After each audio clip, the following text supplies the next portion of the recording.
আমি মনে করি জীবনের সুযোগ, শিক্ষিত মা বাবা পাওয়া, নিজের পরিবারের যেটুকু সামর্থ্য সেটুকুও আমাদের সম্পদ।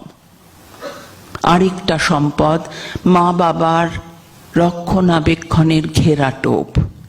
বাবা মা যত আগলে রাখেন, যত কষ্ট স্বীকার করেন ছেলে মেয়েকে এগিয়ে দেওয়ার জন্যে, সেটাও আমাদের জীবনের সম্পদ।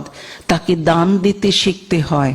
মা খাটছে, বাবা পরিশ্রম করছেন, তারা নিজেদের সুখের জন্যে ব্যয় না করে আমার পড়ার জন্যে, আমি যাতে ঠিক মতো এগোতে পারি তার জন্যে যে তারা জমান বা নিজেদের বঞ্চিত করেন, সেটাও তো একটা ঘেরাটো, প্রোটেকশন। এই প্রোটেকশনে যে আমরা থাকি, এটা যে আমরা পাচ্ছি, এটা আমাদের আলাদা করে চিনতে হবে, সম্মান দিতে শিখতে হবে।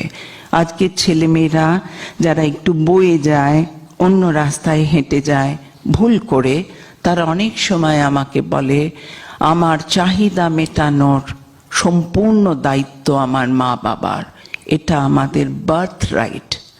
একটি ছেলেকে বলেছিলাম, তুমি গার্লফ্রেন্ড করেছো, তার জন্যে তোমার বাবাকে কেন প্রতি মাসে তোমায় 5,000 টাকা হাত খরচ দিতে হবে? বললো, আমার গার্লফ্রেন্ড নিয়ে কি আমি রাস্তার ধারে টি স্টলে বসে চা খাবো নাকি? আমি তো প্রপার জায়গায় যাব। বললাম, গার্লফ্রেন্ড তো তোমার, তার দায় তোমার বাবা নেবেন কেন? বললো, এটা তো ভেবে দেখিনি, কিন্তু বাবা যে আমাকে এনেছেন পৃথিবীতে, তাহলে বাবারই দেওয়ার কথা। আমি বললাম, আজ যে তুমি বলছো, তুমি যেদিন পিতা হবে তোমার সন্তান আরো বেশি কথা বলবে। ভেবে দেখো, তুমি যা চাইছো সেটা তোমারই জোগাড় করার কথা। আত্মসম্পদ, আমার কি আছে, কতটা আছে, সেটা বুঝতে শেখা, সেখান থেকে মূল্যবোধ তৈরি করা। মূল্যবোধও আমাদের জীবনের সম্পদ।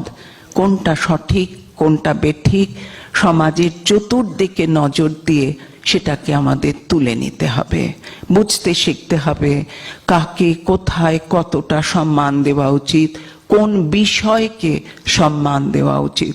সেন্স অফ প্রায়োরিটিও মূল্যবোধের আওতায়। কোনটা আগে করব, কোনটা পরে করব, এ বোধ সচেতনতারই অংশীদার। মূল্যবোধের সাথে সাথে নিজের ভেতর তৈরি করতে হবে সহমর্মিতার বোধ। সবই আমি নেব না, সবই আমার জন্যে না, দুটো অন্য মানুষের জন্যেও। আমরা যখন বড় হয়ে রোজগার করি, আমরা কি ভেবে দেখি যে মানুষই যা রোজগার করি তা কি শুধু নিজের জন্যে হতে পারে? হতে পারে না।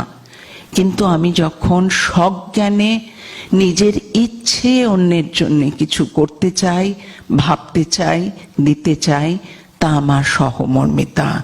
সহমর্মিতা আমার শুধু সম্পদ নয়, আমার মননের সৌন্দর্যের টুকরো।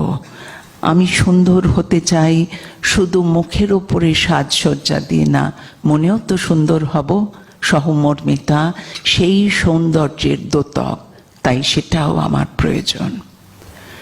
আত্মসম্পদের আরেকটা দিক, যে কোনো বিষয় চর্চার অভ্যেস, ইংরেজিতে স্টাডি হ্যাবিটস, প্র্যাকটিস। অর্থাৎ যে কোনো একটা বিষয়ে যদি মন খুব যুক্ত হয়, গভীরভাবে যদি সেই বিষয়কে আমরা অধ্যয়ন করি, কোনো সময় তাতে আমাদের এক্সপার্টাইজ তৈরি হয়।